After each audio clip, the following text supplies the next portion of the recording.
Hey YouTube, how's it going? Kevin Cleary here with a knife video for you. Today I have a review of the Real Steel E775 Griffin. This is a pretty new model for Real Steel, and I was pretty curious about it. Now, 7 Ready Knife Reviews was the first place I saw this, and I thought, hey, a button lock from Real Steel could be pretty impressive because I've seen what they can do in terms of quality control and quality of construction. And those things are really important. Button locks, especially in budget knives, usually are not that great. They almost always have blade play and not a touch of blade play in this one. It's really, really well done. We'll speak more to that when we get to lockup and deployment, which is probably about the most exciting part of this whole knife. But before we get there, let's start with size and weight and then work our way through blade and the rest of the knife the way that we normally do. So size and weight on this is 8 3/16 overall. That's just 1/16 more than 8 1/8. The blade length on this is 3.5 inches, and it's a 4 5/8 inch handle, which is, you know, plenty of size. Now, the most impressive number, let's put it down on this side so you can take a look over here. The most impressive number on this is the weight. This weighs in at only 3.45 ounces, which is really, really good. That's lighter than a Para 2, even though it's almost the same size. And when we talk about the Para 2, we're always talking about how impressed we are with the weight on it. And so really, really good on that number. Just a total win. When it comes to ease of carry then, you pretty well know what I'm going to say. This is such a nice knife to carry around in your pocket. You literally don't even know you have it. You can carry this easily in any outfit, even if it's like dress pants or thin workout shorts or anything like that. All good. Now, let's from there go ahead and one thing I should point out when it comes to carry, it is a single position clip. We normally talk about that with the handle, but since I was bragging on how nicely it carries, I thought I better point that out at this point. Now let's get to the blade. The blade is a fairly standard blade. We've seen this on a lot of different knives. It is a full flat ground drop point blade with a stonewash finish, and it's a pretty nice stonewash. You can see there how it's reflecting a bit of light, and a really, really heavy stonewash won't do that as much. So that's kind of telling you that this is not a crazy heavy stonewash. It's just really, really nicely done. 14C28N blade steel. You know, you're going to feel like I'm beating a dead horse here, but I do love that steel. I've had absolutely fantastic performance out of it, and this blade is no exception. So the blade here, although it's not doing anything special, it is very well done. You know, a full flat grind is highly versatile. You know, anything that you're going to be doing in a given day with your knife, a full flat grind will probably handle it. You know, it's a little short. You lose a little bit of cutting edge because of the finger choil there. You guys know me, I like the finger choil, so that's a trade-off I'm more than willing to make. But maybe, I don't know, if you're cutting up a pineapple, I mean a watermelon, you may need that blade length.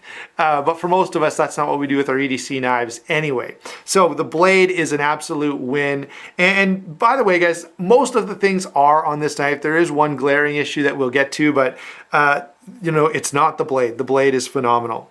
Let's move on to lockup and deployment, which is probably the most sort of exciting part about this knife, okay? Number one, it's a budget knife with a button lock that works really, really well.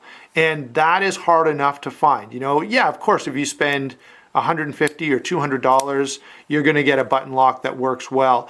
But it's not that easy to spend $50 and get a button lock that works well. So this knife does a great job with that. It is absolutely rock solid.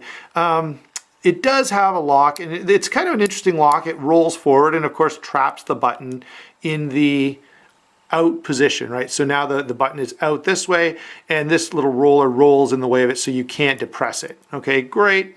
Again, you know, except for right there where I showed you how it works, I have hardly ever even touched this. So to me, that's not a big deal. What is a big deal is just how solid the lockup is. And then of course, how nice the action is. And you guys are seeing that as I release the knife, it just falls closed. And that's because this knife has roller bearings. A few Real Steel knives have roller bearings, and I love that. They are exceptional. Now there is a video, and if someone wants to find it for me and comment below, I recently watched a video where they tested roller bearings, and the great thing about them is the very good distribution of force that they offer. So because they do such a great job with that force distribution, they to me are the best kind of bearings. Okay. Now, yes, I still hold to my position in general that I don't think a knife needs to have bearings to be good. In fact, in some ways and in a lot of circumstances, I prefer washers over bearings. But if you're going to do bearings, do roller bearings. They are just phenomenal.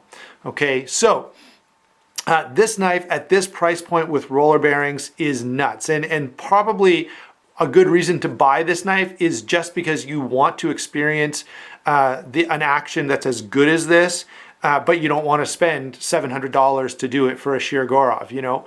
There are some other knives, by the way, from Real Steel that have the roller bearings, and they are really, really good. Now, that's one of the nicest things about this is just how great that action is. In terms of deployment, I do have one complaint, and it's that sometimes the thumb hole can be a little hard to access. I would have liked them to, I don't know what you could do differently. It would almost have to, you'd almost have to change the blade shape a little bit, which I don't think would be a good idea. But yeah, it can be, you know, I do have to struggle a little to get my thumb in there. And when I do a finger flick, I kind of have to push and just get the corner of my middle finger kind of in there to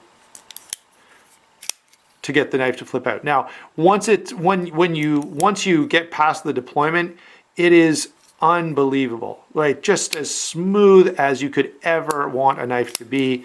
And so this, you know, this knife could almost get an award for being the nicest action for the lowest price, okay? Because it really, you know, this is a fairly budget-friendly knife, and that action is really, really nice. So that's probably the highlight of this knife, is just how smooth it is and how great that action is. Let's, now that I've raved about that long enough, move on to the handle. It is aluminum handle, pillar construction, which I really like, and it's sort of a minimalist pillar construction. You just got one standoff here and then the pivot, so there's just those 2 points, makes this all nice and open, makes it very simple, keeps the handle looking very elegant. The show side, you know, is a really nice looking side. And even over here, as you flip the knife over, it's a really nice looking knife. And part of that is because there's not a whole series of screws all the way along here. The aluminum is, in this case, it's only black. I wouldn't be surprised if they did more colors, especially if this becomes popular. Now, the big issue that I have with this knife, and this is kind of where, you know, there's so many things to love, but then there's this one issue, and that is the ergonomics.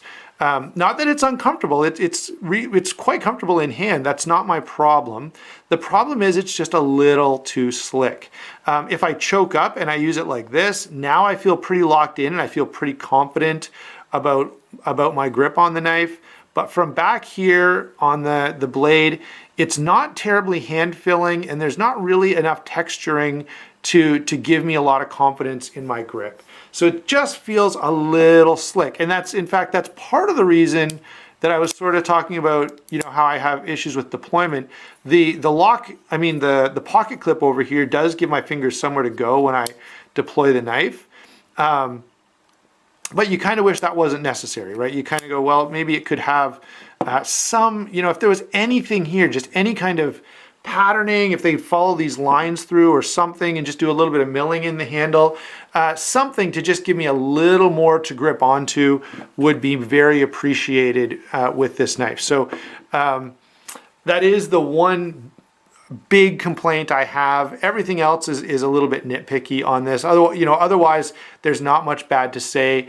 I would wish it were just a teeny bit bigger, and if it were, if this were a little bit larger, if the whole thing were maybe 10% bigger or something, that may alleviate that problem because the size of the handle would then fill your hand more and give you just a little more traction. Pocket clip is very good, very functional. This is kind of a theme for this year. It was on the Megalodon, it's on this knife. I haven't gone through their whole catalog to see if it's anywhere else, but you have seen this a couple of times before, even just here on my channel. In terms of a lanyard hole, there really isn't one, but all you need to do is put your lanyard around that standoff at the back of the knife, and you could see that that would work just fine. Single position clip we already mentioned, but the clip does work really, really well. As I say, great knife to carry.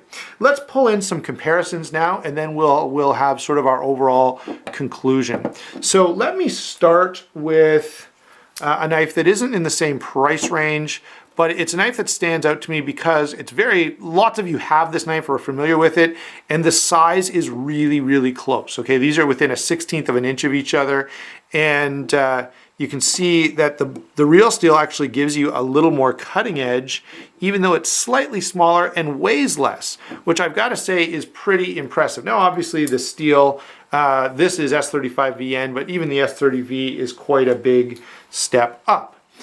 Maybe a little more similar in steel would be the N690 in this Kershaw. Again, aluminum handled knife, liner lock in this case, rather than a button lock, but still a great knife. And I would consider this a competitor. It's a little more costly, but it does fix the one problem that this knife has by putting in the track tech. And those track tech inserts, I've said it before about the blur, are great. And I kind of wish they put the track tech on the Knockout as well. Here is another aluminum handled button lock folder, not a flipper, which is nice to see once in a while. Very similar in size, although overall the SOG is shorter. This is the only SOG I have. It does, and now here's my point about button locks. This is not even a budget knife. I think this would run you about $100, and it does have, it's not bad, but there is a teeny bit of up and down play there. Okay, this one for half the price is solid as a rock. All right. So that, again, I've got to give real credit to Real Steel for really nailing that button lock. Now the Zoom, of course, is an assisted opening knife, as was the Dash, so there is that difference. But again, similar size, similar deployment method. Again, though, the Zoom is heavier than the Griffin by a fair margin. Here is an aluminum handled button lock knife that does compare. Of course, now you're looking at about $200, but yeah, solid as a rock, really, really nice. Not going to keep that one around long because it's not really that comparable. Finally, as we often do, here is a Rat Model 1. And if you're looking for a good knife at a good price, it's always hard to beat the Rat 1. I'm not going to try to compare these. They're very different, but also that gives you an idea of size. Again, I will say this. The knife does really well on, look at the amount of blade that is available on these two knives, and especially the cutting edge. So you're getting basically just as much cutting edge with the Griffin, although it's going to be a lot lighter and a lot smaller overall. So it's definitely, in terms of what you're getting for a utility tool versus what you're carrying in your pocket, the Griffin again is a real win. Now, what are my overall impressions on this knife? From a mechanical standpoint, color me highly impressed. From a usability standpoint, it loses points because of the slick handle. It really does. Could you do something about that? Yeah, you could put skateboard tape on it. You could do lots of different things. It is very lightweight, and so here's my sort of overall take. This is a great knife if you don't do too much hard use stuff with it. There is always the potential with this knife that, yeah, it's going to be a little bit slick, and there are some potential issues, okay? Otherwise, apart from the fact that it's a little slick, this is an absolutely amazing knife. And if anyone from Real Steel is watching, you know, you guys have really achieved something special here. Really impressive. If you just did something with that handle to give me a little more grip, I would be raving about this knife and calling it, you know, one of the best knives of last year and really one of the best budget knives around. So there you go. That's my overall take. Really, that one issue does kind of mess things up for this knife, but otherwise it is phenomenal. And that action, guys, honestly, I've said this on about a couple of Real Steels, but I have knives that cost much more than this that are not this good. Okay, so as a last word, I've got to say the roller bearings in this are superb. There you go, guys. Hope you enjoyed the video, and we will talk to you soon.